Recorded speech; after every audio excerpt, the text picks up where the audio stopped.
Good evening, everyone. I'm alive. I just thought I'd do a quick live stream tonight. I'm not with my dad and my brother like I would normally be. Just obviously that time of year that we're coming up to, people very, very busy. Obviously didn't do a live stream last week, which I'm very aware of. So I've decided that I thought I'd nip on tonight and just kind of do a bit of a, I don't know, a bit of a chat about Newcastle and maybe a bit of an ask me anything. I don't know. We'll see what comes up. But yeah, obviously, it's just been a mad week. So the channel has been quiet for the last 2 weeks, but that is purely down to my day job being just ridiculously crazy and having to do stuff for that. So apologies that there's not been that much content on this channel. It's not because I haven't wanted to do it. It's just because I haven't been able to do it. And I've also been trying to finish a challenge that I've been doing this year, which is, I've mentioned it briefly before. I've been trying to ride. I've been trying to do this bike ride where I go to a place, cycle to this place about 100 times this year. I'm on 90 out of 100, so I've got to do that 10 more times. And I've had to do some evening rides, so that means I've had to kind of just not being able to focus on my channel. But I am now off work for 2 weeks, and I will definitely be making videos and doing live streams and all that kind of stuff. And when my brother and my dad are available, I'll get them back on as well. So good evening to everyone. Evening Lee, evening Joe, evening Artie. And who else we got? Peter, good evening. I'll come back to the comments in a minute. Blakey, Geordie, good evening. Paul, Jim, nice that everyone's here. Morgul, Mark, and Paul as well. So evening, everyone. So yes, Newcastle United then. So I was very, very excited last weekend to go to the Leicester City match. And then I got there and it was like, okay, why have I bothered?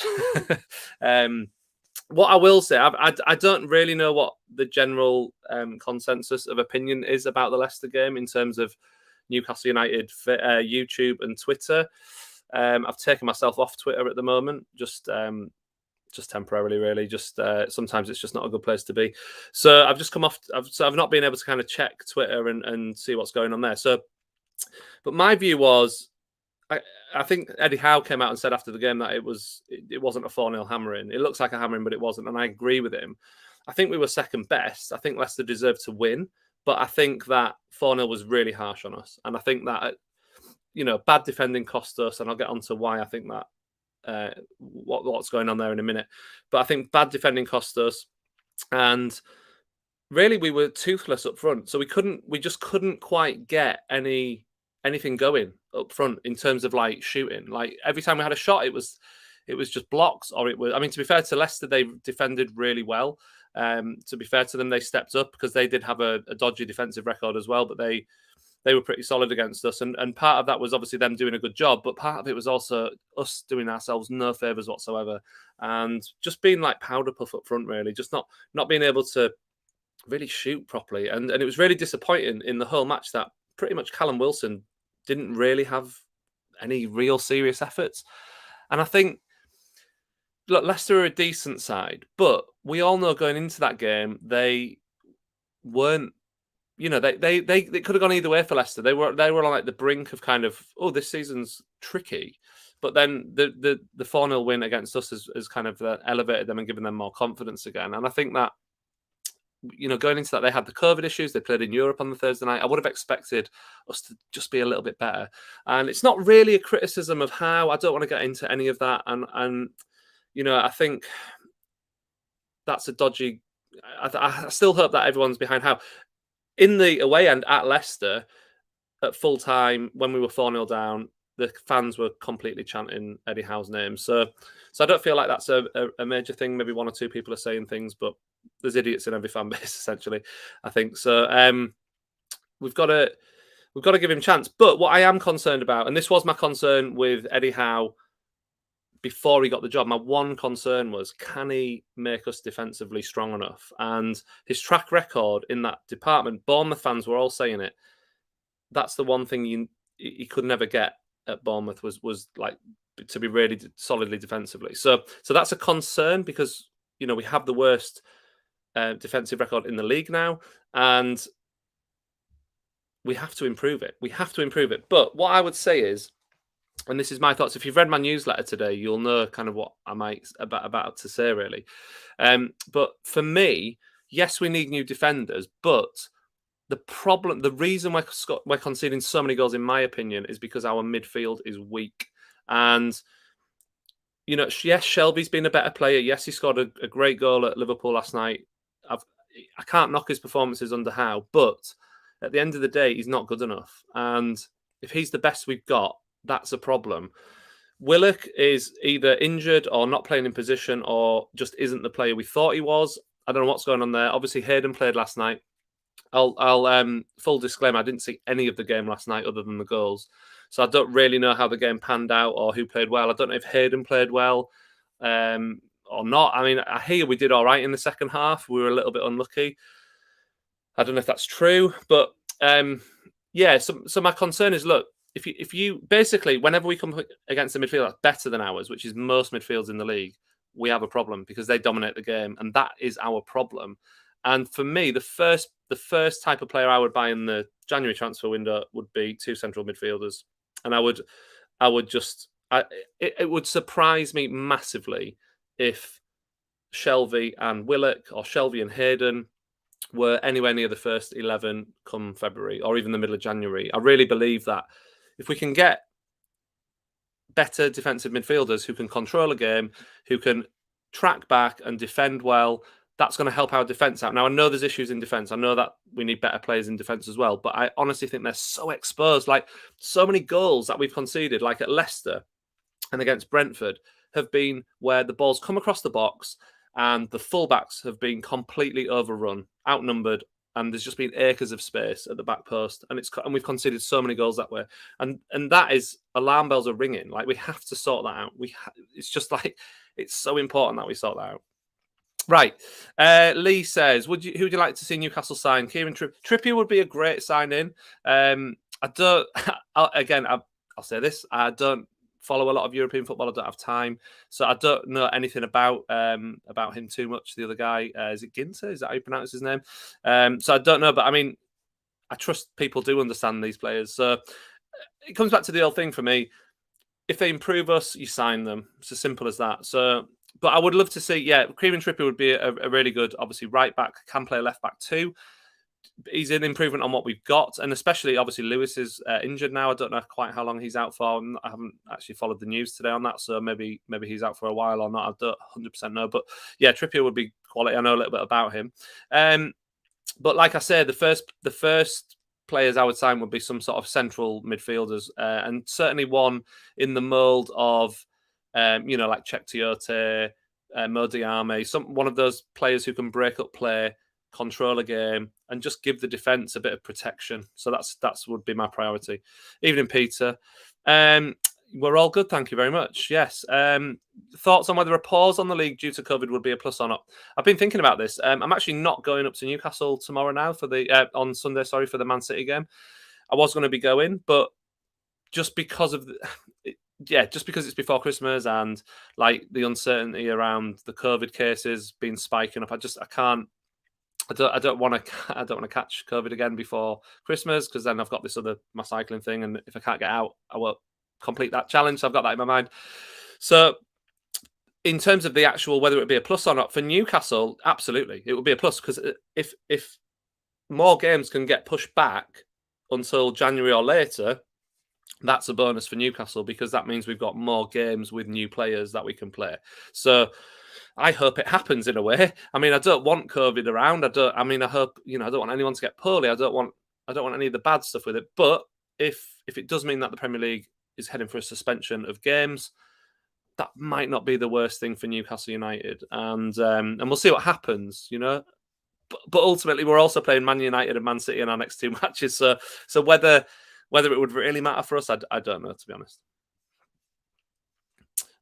Yes, and the head injury is obviously Hayden. I was talking to someone at work today, and we were just saying, like, if that had been a Liverpool player that went down, there's no way that that's not coming back.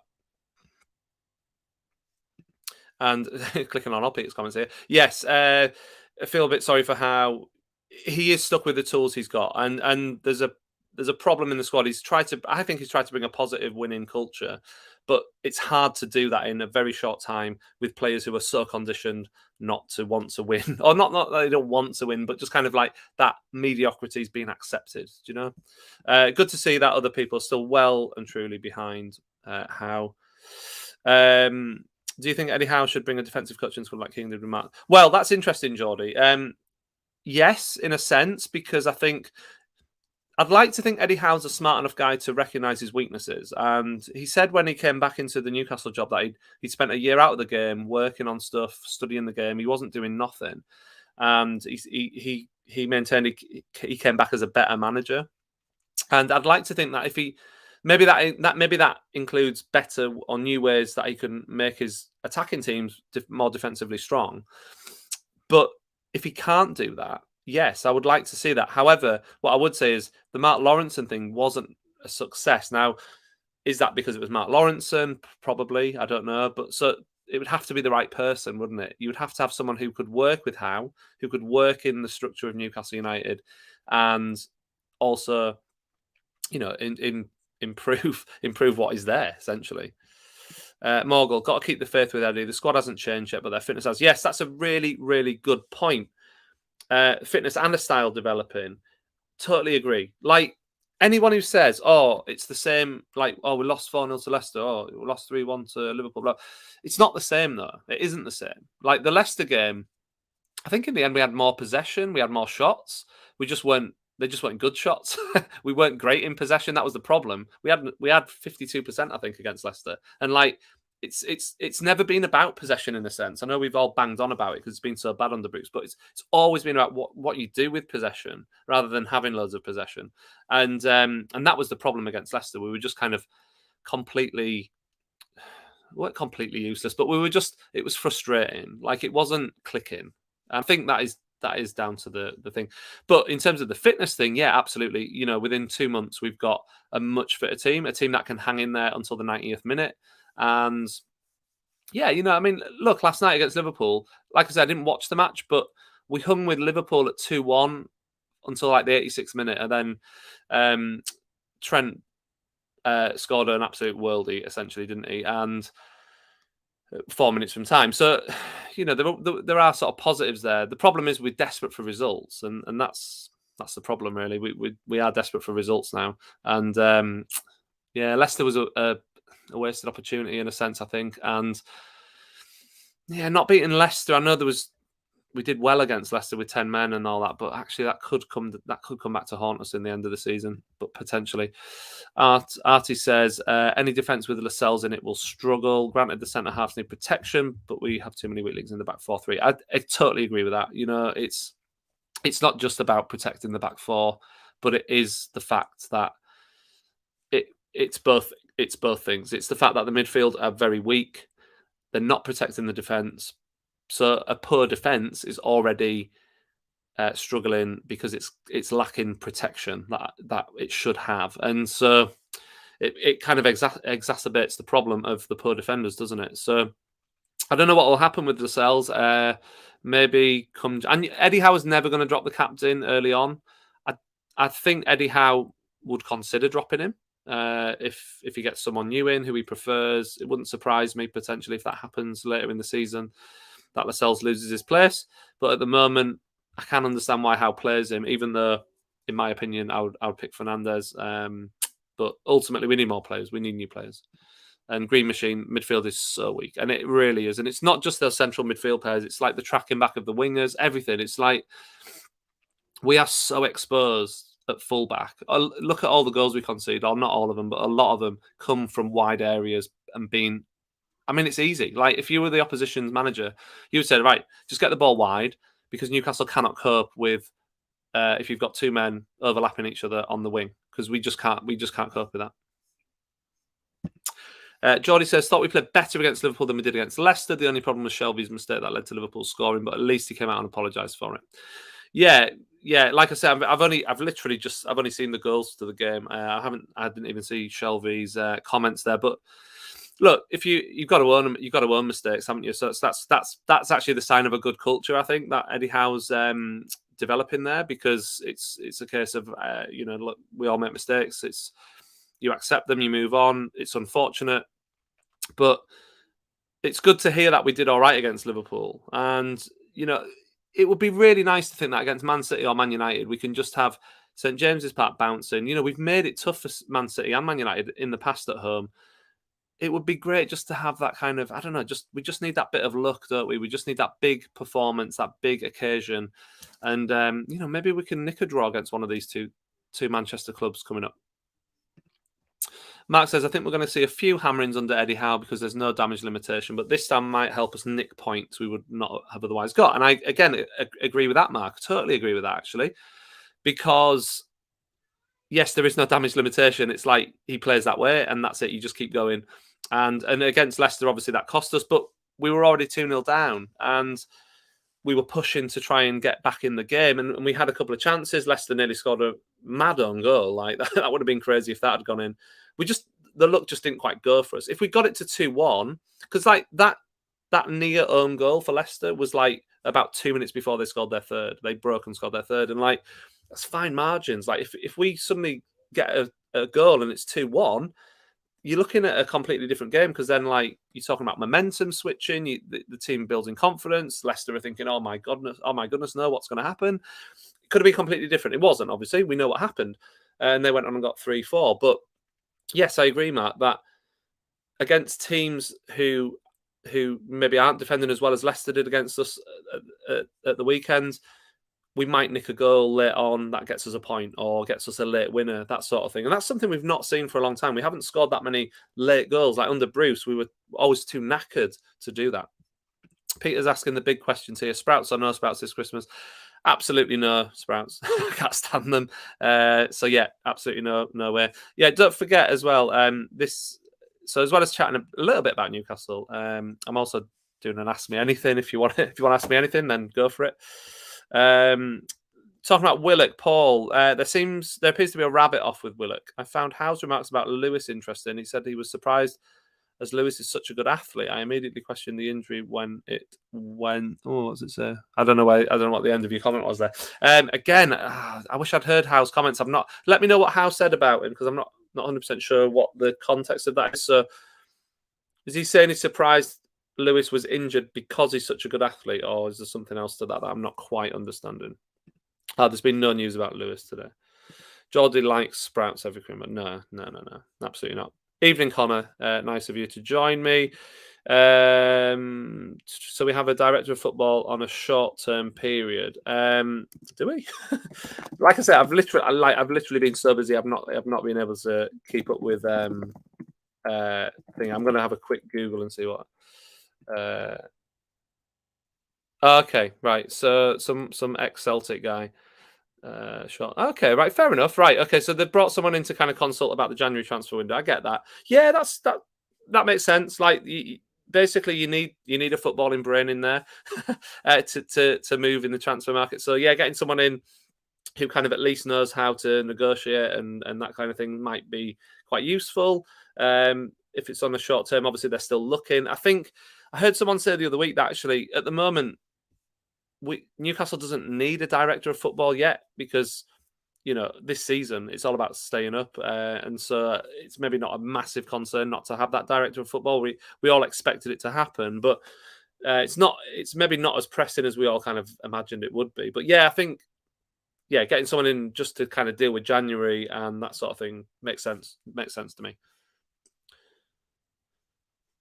Would you like to see an interview from the people who own 80% of Newcastle United, the Saudi public investment funds? Yeah, of course I would. Absolutely. It would be really good. I mean, there was a clip of the head of the PIF, wasn't there? Just after he was on like an American news channel. It wasn't about Newcastle. It was about other stuff. But there was a couple of questions thrown at him about Newcastle, and he gave very generic answers. In fairness, just about how he wanted Newcastle to be very successful and all this kind of stuff. But yeah, it would be good. We've heard pretty much nothing from the PIF, and it would be nice to hear something. But whether we ever will, I don't know. We might not.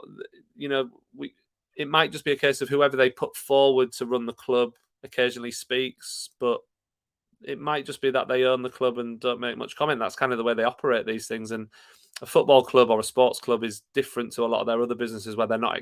I guess they're not expected to talk to a fan base essentially. Whereas football's a bit different and a bit more demanding. So whether that'll ever happen, I don't know. But I think with Staveley being the front of the operation, I think it'll just carry on the way it has. I suspect. Okay, one of Howe's staff is a defensive coach. He was a central defender himself. Didn't know that either. Connor says, I don't understand why people can't be patient. I totally agree with that as well, because, you know, we knew. I mean, how many times did we talk on this channel? I can see so many familiar faces or names in the comments tonight. Like, how many times have we talked on this channel about those games and how many points will we get? And it's going to be tough, and we might not get many points, and we've got to expect that we're going to struggle, and it has played out pretty much as we thought. Maybe even slightly worse than we'd hoped, in a sense, in terms of results. We've probably got fewer points than any of us really wanted. But you know, it is where it is. I think if you think about it, the club's been, you know, it's been 2 months essentially, hasn't it? And already a lot has changed in 2 months. So when we look back on this period, it'll be like, oh wow, you know, like a lot did change in that club in the first year, but it's hard when you're in it to see it. And as someone said before, I can't remember who it was who I put the comment up, but like a lot has changed. We are developing a style of play. The team has an identity. They're fitter. It's been run professionally. There's just everything about the club is better. The only thing that isn't really is the results. They're just not quite there yet. But I strongly believe they will come. Like, I'm still not worried about that. Like, genuinely, I think I'll just put this slide up for now. Just before I put this up, I haven't edited this. I know that Leeds is away, right? But these are our matches in January and February. And like, so the Leeds game is away from home. It's not at home. But like, I think if we get to the end of February and we haven't won quite a few of those matches, then I will be worried. But ultimately, there's winnable games there. You know, there are games where we can get points, and I think we will. I really, really believe we will. And you can add Everton away on, you know, just before the new year as well, in my opinion, and as a game that we can target. I know Everton got a good point against Chelsea. Chelsea seem to be sort of stuttering a little bit by their own standards, so we'll see whether that's a really great result for Everton, or whether it was kind of just hitting Chelsea at the right time. I don't know. But yeah, look, so we've got Southampton away, Leeds away, Watford at home in January, plus an FA Cup tie. I think we will pick up some points. And that is really, January and February is the time when we need to go on a run. That is, we have to go on a run then. And if we can start that against Everton or Man United even, you know, we give ourselves a chance. It's the league is getting, you know, we're on 10 points. The gap is it 6 points still? I think or is it, I can't remember now.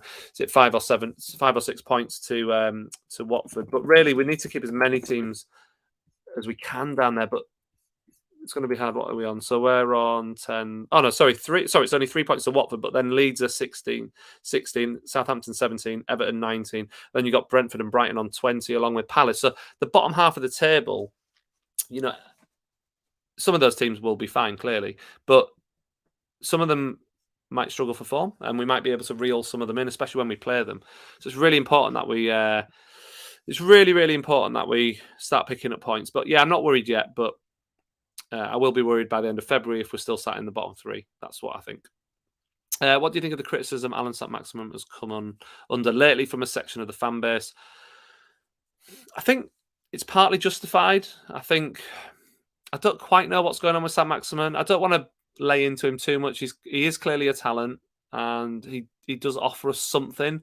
My concern with him is a little bit like my concern with Almiron, actually, in that in terms of end product, it's very hit and miss. And I think if Saint-Maximin really wants to be one of the top players in the league, he's got to start adding more to his game in terms of goals and assists. But I don't want to be too harsh on him, because again, he's still surrounded by not amazing players, and he can't do everything on his own. I think he has improved as well, though. So yeah, so I think it's sort of a little bit justified, and I think that for me, there's been games when he hasn't looked interested, and that's a little bit concerning. Under Eddie Howe, he was the only player that came out and really praised Steve Bruce when Bruce left. So whether he had a really good relationship with Bruce and he just hasn't, I don't know, like he hasn't been able to kind of move on. I'd be surprised if that's true though. He must be enjoying it more surely, but we'll see what happens with him. I think it would just be nice if he could go on a run of games where he has like a really consistent run of games, I think, and plays really well, sets up some goals, scores a couple of goals. Yeah, I don't know. It's interesting, isn't it? But maybe he tries too hard sometimes as well. Chris says, been watching Newcastle since 76 and defending has always cost us. Yeah, we've rarely, in my lifetime either, we've rarely had good defences, and we've never seemed to have had a good defence mixed with a good attack. Now, the exception to that, and people might raise their eyebrows here, was Keegan's team. So Keegan's team got hammered for being not very defensive. But when you look at the stats, actually, Keegan's team was like this when we nearly won the league. It was like the second best defense in the league that season, behind Man United. So you could say it cost us the title in that respect. But we did actually have a good defense under Keegan. I think people kind of forget that or don't realise that because the narrative is that Keegan's team won every game 4-3, which just wasn't true. We basically used to batter teams. It was always like 4-0 or 4-1 or 5-1.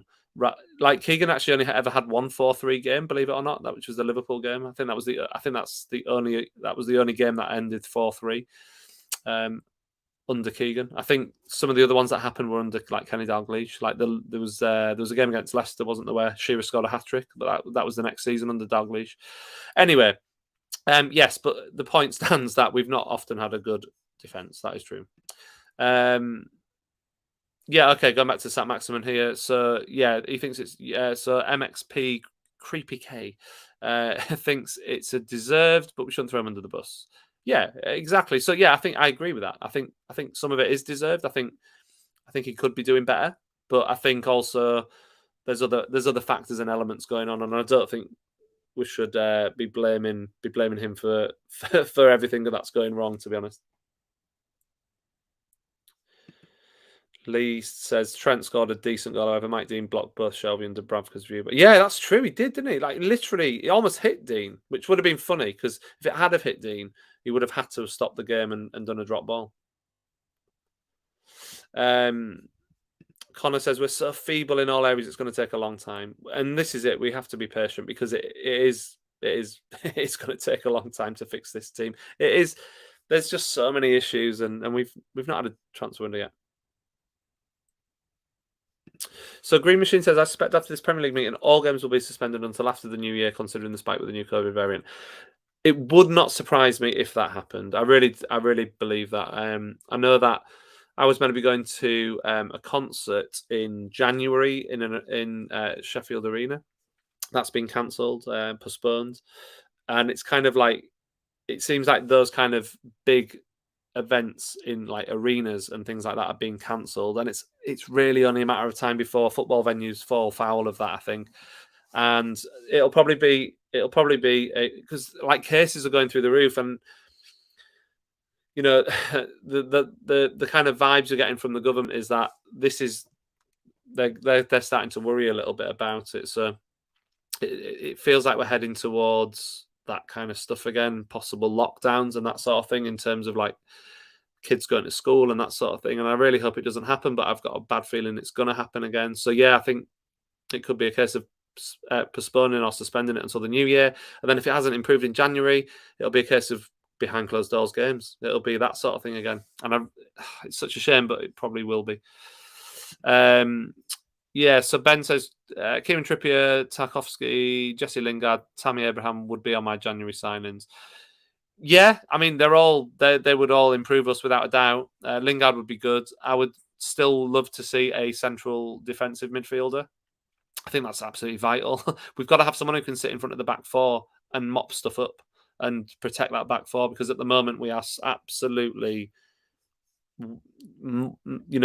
wide open at the back, and it's because it's It's partly because the defenders aren't amazing, but it's also because they're just not getting.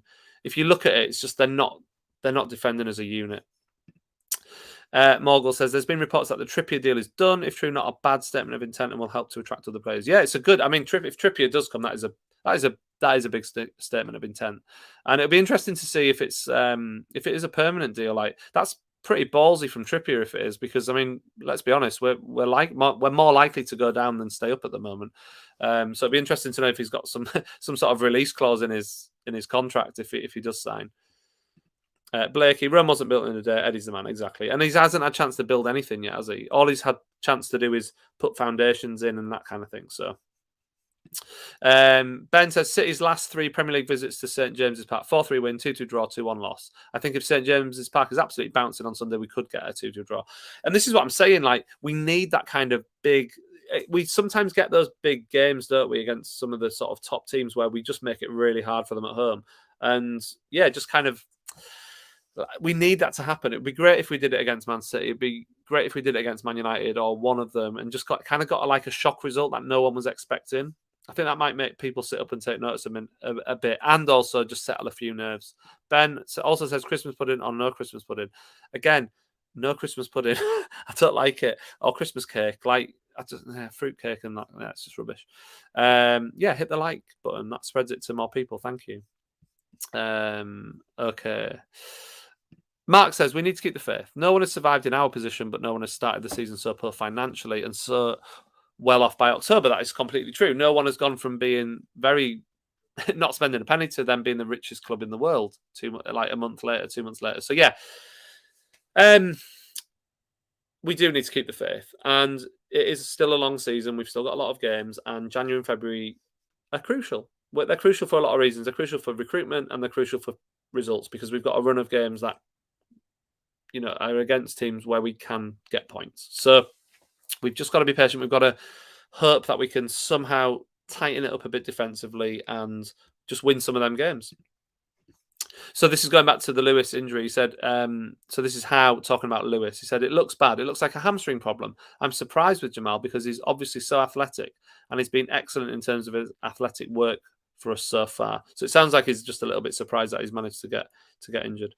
Aaron says, I feel really sorry for Jamal Lewis, injured just when he was making that position zone. Yeah, and to be fair to Lewis, I think he's done a pretty good job at left back. Like I say, he has been caught out on a few occasions in terms of there was definitely at least one of the goals against Leicester where it came across to the left-hand side and they scored. But for me, that goes back to the midfield not protecting the defence enough or not having 2 men to deal with whatever Leicester were throwing at us as it was. So, yeah,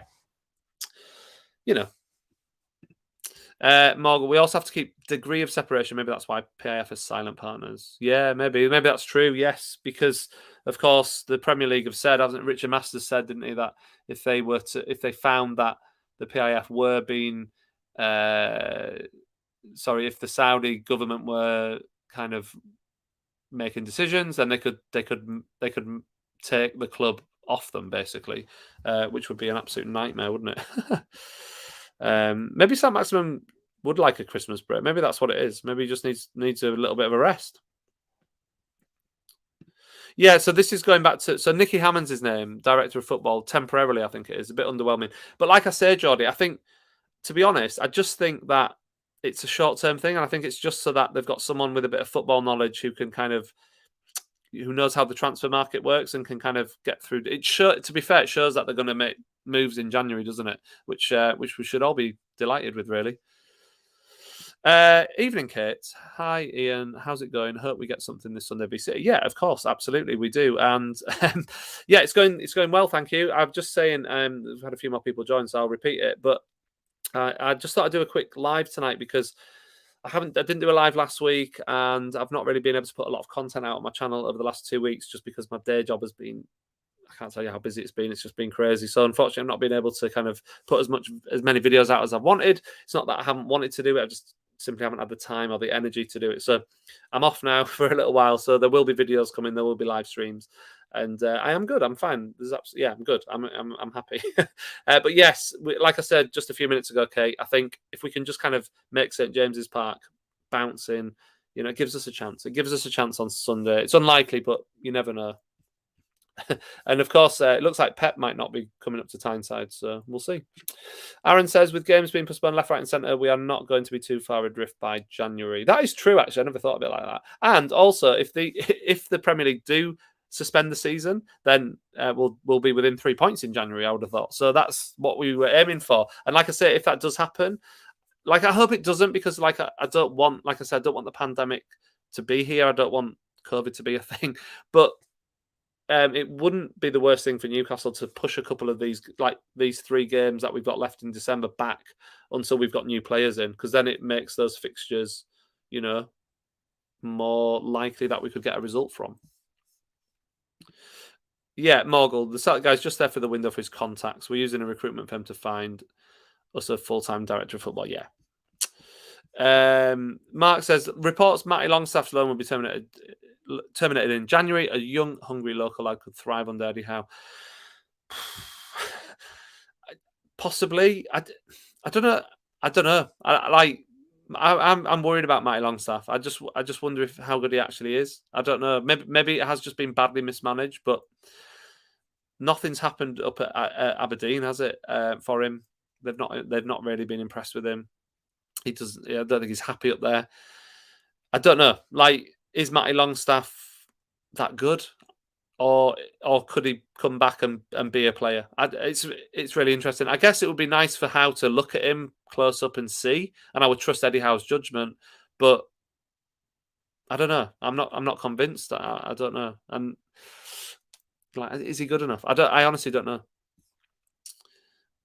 Yeah, Jordy, make St James's Park a fortress and pick up a few results on the road. I think we'll stay up. Yeah, I still feel like that. I still feel like we'll be all right. I really, really do still believe that. Sam Maximin needs to learn that sometimes the easy ball is the right ball. Yeah, and he does still sometimes hang on to it too long, and that is frustrating.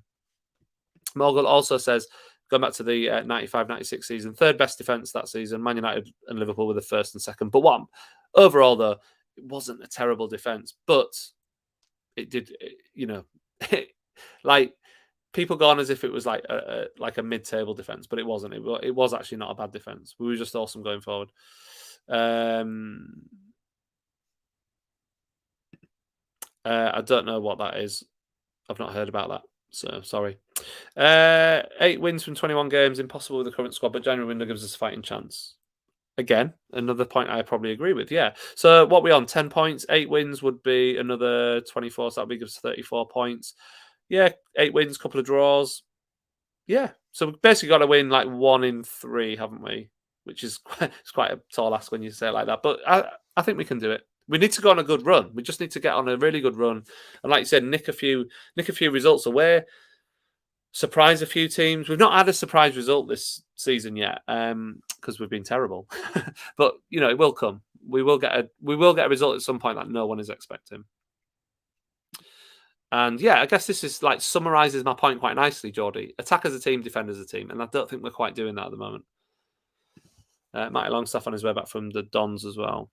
The Banger says, don't fear relegation. It could be a blessing in disguise this time, as every part of the club needs a good baptism before we rise again. Look, I would rather we didn't go down, because I think it will set us back a little bit in terms of obviously you've got to then get out of the Championship. But with Eddie Howe, I do believe Eddie Howe would be the man for that, and I think that's kind of the reason why they might have appointed him as well. If that happens, he's a good man to get us out. But what I think, I just think that if we did go down, it wouldn't be the end of the world. It doesn't feel like it would be the end of the world. It wouldn't be good, but it wouldn't be the end of the world as well. And look, this relegation battle will end. It will end. It will end. We'll either beat it and we'll stay up, or we'll lose it and we'll go down. But we will get to May, and this won't be what we're like forever, right? We will either stay in the Premier League or we'll go into the Championship. And regardless of what division we're in next season, the club will be rebuilt. So yes, in a sense, we don't need to fear relegation. I just don't think it would be very helpful if we got relegated. I think that ideally we do need to stay up, because if we can stay up, then the new owners will spend a load of money, and we will be a completely different team next season. We'll be a different prospect. We will you know, we they would probably aim to finish in the top half next season, and I think they could achieve that. But we're just unfortunately in this terrible, terrible situation that Ashley and Bruce have left us in, and it's just like hamstringing the whole club. It's so irritating. Yeah, Sam Maximin's a typical flair player. Great player, don't get me wrong, but it's frustrating at times, just like Ben Arthur and Laurent Robert. Yeah, I mean, I'll defend Laurent Robert every day of the week because I never really got that frustrated with Robert. I just thought he was mint. And people would always say, "Oh, he didn't defend," but look at what he did. Like, look at what he did. He was mint. He created so much. He scored so many goals. The guy was awesome. So I will defend Laurent Robert every day of the week. And I don't think I would never criticize Robert for anything really. Like, yeah, just loved him. Ben Arthur, and yeah, I get your point though, Geordie. Like, there's sometimes frustrating players like that, and we kind of you've got to accept that if you want that kind of quality in your team. The problem I've got with Sam Maximin is he has the ability to do all of that stuff and more that like Robert maybe and Ben Arthur, but he's not putting it all together at the moment. And maybe that's because he's in a bad team, and maybe if he has better players around him, he'll get better. But he also needs. But then, look at some players. Look at Jack Grealish has just popped into my head. Like he elevated a crap team and made them half decent. That's because he's good. And is Sam Maximin doing the same with us? He's not. And that's what good players do. They'll raise a poor team to make them better. And I don't see Sam Maximin doing that at the moment. But like I said, I don't want to lay into the kid. I think I like him. He's a good player. Evening, DJ Earth. Nice of you to join us. Ward Prowse to St James's. That would be decent as well. Again, another player that would improve us. So Ben says the Premier League have to take into consideration both clubs and supporters' health and safety before they make a decision on the season. So I think a meeting on Monday should include management captain and the FSA. FSA? What's the FSA? I can't even work that out at the moment. My brain's not working. But yes, everyone essentially. Is that the football supporters something or other? I don't know. Yes. I think it will happen. Do you not think the games this weekend will happen and then there'll be a suspension after we've played Man City? Or do you think that it could happen like tomorrow morning? Do you think it could be like a late decision now? Or is this meeting happening after the weekend? Good question. How much do you reckon Burnley would sell Tarkowski for fellow relegation rivals? Yeah, it'd be interesting to see if they would actually do that, isn't it? But then I guess, if we offered them a lot of money, they would probably do it. If Man United play like they did at Norwich, I fancy us for the 3 points. Yeah, that's a fair point. They weren't very good, but they did get the win, thankfully, from our point of view. Fernandinho, 36, but worth a short deal. Possibly, yeah. I mean, there's loads of options out there. I think there'll be quite a lot of loan deals still. I still think we might sign 2 or 3 players permanently, but I think we might also sign 2 or 3 loan players. I think we'll see. I think we'll probably see about 5 players come in, I reckon. What do you lot think? Do you think we'll have more? What do you reckon? Do you think we'll have more than 4 players come in? I don't know. How many players do you think we'll sign in January?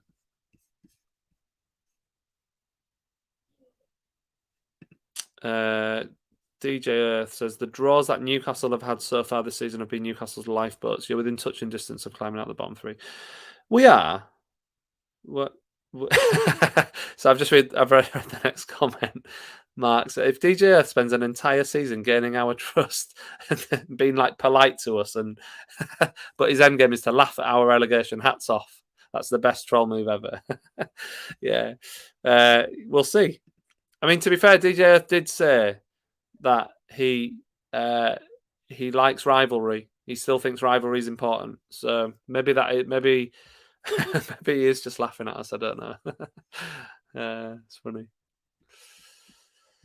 Playing behind closed doors would be a big negative for us. I've not even considered that, but yeah, I think in this situation it was. I think when Bruce was here, it was probably a positive because the atmosphere would have been so toxic. But yeah, now it's like the opposite. We want. There's that togetherness, isn't there? There's that togetherness between Howe and us and the coaching staff and the players, and everything's amazing.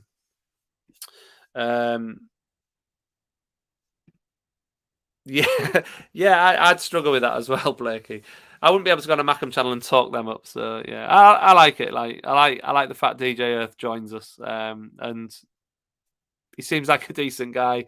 So thank you for joining us. I mean, yeah, the Premier's a better league with Newcastle in it. I think DJ Earth's point of view is that he would like Sunderland and Newcastle both to be in the Premier League. He's one of those people that likes the derby matches, but hopes that Sunderland always win them. Whereas I would honestly, if we never had another derby match, it wouldn't bother me. um, it's funny you actually say this, DJ. I was chatting to my friend who's a Leeds supporter, and obviously they're having a bit of a tough time as well, Leeds. And we were sort of both saying, like, he said, "Oh well, I hope Leeds stay up, but I hope Newcastle stay up as well, because first, like, basically just because." Like the fan bases are better, the atmosphere at those grounds are better, and I know it's football's a meritocracy, and it's not about how good your set of fans are or anything like that. But it does make football better when, like, if we take on Leeds, for example, rather than Bournemouth, the atmosphere against Leeds is going to be better 10 times out of 10, and that's kind of the point, isn't it? It's kind of why I'd like to see, I don't know, teams like even like Sheffield Wednesday, and I know they're way off this at the moment, but kind of like, I don't know, like Forest, even maybe, clubs like that getting back in the Premier League would kind of, for me, would be better. And in fairness to Sunderland, if they would provide a better atmosphere than a lot of clubs that come up, such as like Fulham and things like that. So that said, I do hope Sunderland stay in League One because it is funny. Amiobi needs replacing as the loan deal guy. If we're loaning our good prospects out, there needs to be a clause that they start, unless injured, obviously. Yeah, that's true. Shola's role at the club is interesting, isn't it? And I think you've got to wonder long term, actually, whether he will be replaced. I can't imagine that they wouldn't have thought about that, because the loan market in this day and age is so important. It's not, and if they're building the club up to be like this superpower, it's not about getting loans in, really, because we would never do that. But it's about, right, where do you send your massive squad of players out to? And you need to have someone who can do a really good job at that. So yeah, it wouldn't surprise me whether Shola's kind of moved on in the next year or two and they bring in their own guy.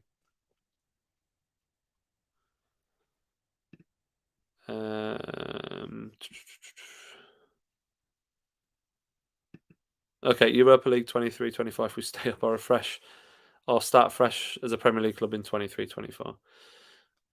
What season are we on? That seems like miles away. Is that 2 seasons away? Yeah, 2 seasons away. Yeah, maybe then. Maybe. Yes, Robert's free kicks are worth it. If you ever just want to waste 5 minutes of time, just go and search YouTube for like Robert's free kicks, because man, that guy's left foot was, I think he had the hardest shot I've ever seen, to be honest.